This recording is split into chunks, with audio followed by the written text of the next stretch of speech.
Are you scared finding out that you just have cancer? Well, I know I was. I was angry, scared, having a lot of feelings. Um, because I've got a lot to do. I have a husband that I love. I have kids. I'm going to see grandkids. All these thoughts are going through your head. Um, and everybody's thoughts are different. I'm just sharing with you some of the thoughts that were going through mine, and it's very difficult on a marriage as well. Although my husband and I love each other, it could be very difficult because, you know, he was a snorer. I couldn't get sleep, rest properly. Um, and then, people don't understand the pain that you're going through constantly. It's every day. People are asking how you doing. You have cancer and you're in pain every day. I was. Some people with cancer don't have pain. Some people have severe pain. I had severe pain. Um, and then it was going through my head as my kidneys were starting to fail, as I mentioned to you, and then the needles in the back were excruciating. And I felt like, I said, you know what? I feel like every surgeon should have surgery one time or something so they can see how this feels. When you're going through stuff, and some doctors need to be more gentle and kind and more patient with people, because I can see that how after a while people can get robotic. And that's I tried very hard when I was doing holistic medicine, a holistic practitioner, working with cancer clients for over 25 years. I had a 75% success rate, and I tried very hard. I spent hours, 10 and 15-hour days with my clients, and tried very hard to explain things. You can't help everybody. However, going back to how you're feeling scared. Death is right at your door. Um, and at one point, I came to a point from feeling angry, in pain, and feeling alone, not as supported as I felt like I should have been supported. Although there was a lot of support around, just feeling isolated within myself. You can feel that way. It's very important to have resources. And if you guys need resources, inbox me. I'll try to help you out with the resources as much as possible. I know that the Real Life Center was phenomenal for me as far as helping with organic food and fruits and vegetables. I mean, just very loving people here in Georgia. So they helped out a lot in that time. The JWs helped out tremendously. I know that in the Fayette Samaritans, and those two groups, all those groups are ran by voluntary donations. So if you need resources, please inbox me, because I really feel like the plant-based ministry is a ministry for me. Even if you don't choose to choose, it's your decision with your doctor, with your family, with yourself, with your research. But if you do choose plant-based, too, I can show you some things. And where I just started a YouTube. Follow me on YouTube. Follow me. I'm just really myself. Okay, you're gonna see the ups and downs, even in my journey. I don't claim on here like, ooh, I'm perfect now. I'm going to reach perfection. No. This is a struggle. I sometimes want steak. And I know that steak and meat is full of parasites for me. I noticed that when I ate meat, my cancer, the Ct.2 went up, way high. My sugar goes up, way high. Okay, so for me, it's a life or death matter. It's like, okay, you like steak, but do you want to die? Because everything goes haywire. My kidneys start to fail. This is me journaling and noticing and checking. I was journaling every day and still am.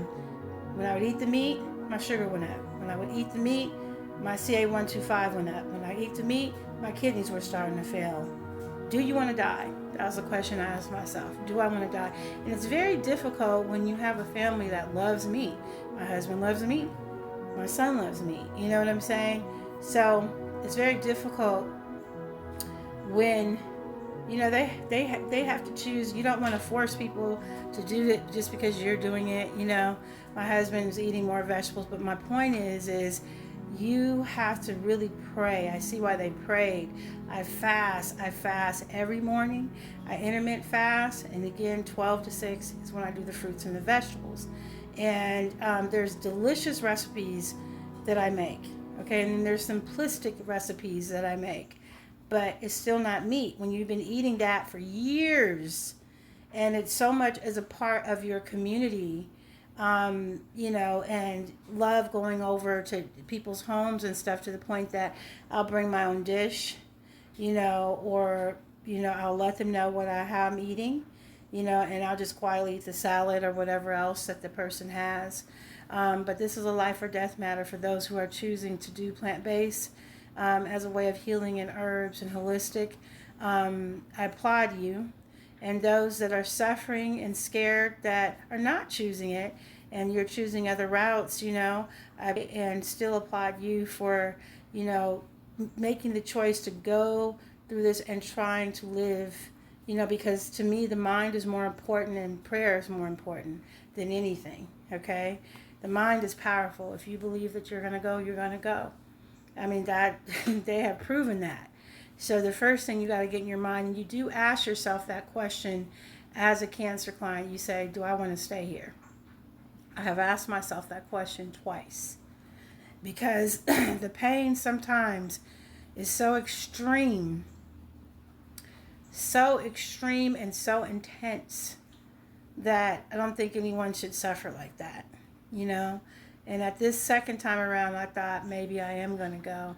And I had to release. I went through a process where I love my husband, I love my kids, but whatever it is that to be of what the Bible says, of what your life is to be next, is going to come into play very strong. For me, my knowing from the Bible is John 5:28 and 29, Acts 24:15. That the dead will be resurrected, and I really know that, and I know that in my heart, my being, and talking and praying to God. So for me, when I went into surgery, and you saw part 1, I closed my eyes, I woke up, and I said, wait a minute, I'm not in paradise, because it shows the earth will be restored, Psalms 37:29. The earth will be restored, and so when I wake up, I won't wake up in pain. I'll wake up, boom. It's like when my son asked me, Mommy, what is death? And I said, you die every night. You go to sleep and you wake up. The Bible says it's a sleep-like state. And he closed his eyes and opened them. It's just like that. He said, well, that doesn't seem like a bad thing. I said, the Bible shows death is an enemy, so we don't want to die, because we were meant to live forever. Psalms 37:29. We were meant to live forever, so we have a desire to live forever. But at the same time, my viewpoint of death, according to the Bible, is that we wake up restored. We're in God's memory. We're asleep. We're not burning anywhere. We're not suffering anywhere anymore. But we'll wake up in a new body. And how I thought about it, the process was, well, you know what? Not only we go to sleep and we wake up, when I had the surgery, didn't know nothing about it for 5 hours and woke up. Thank God. And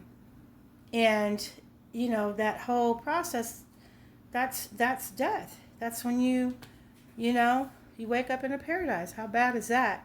So it helped me to really get closer to God, even though I knew that.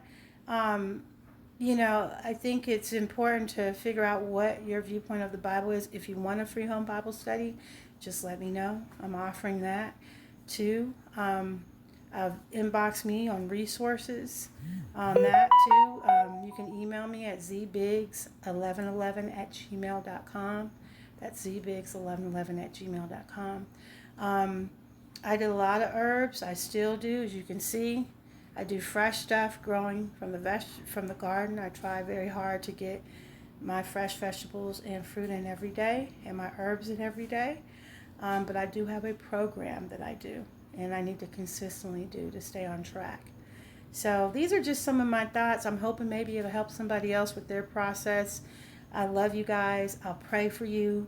If you need me to pray for you, I will pray for you, because it's a very, very hard situation. But I love you. Take care.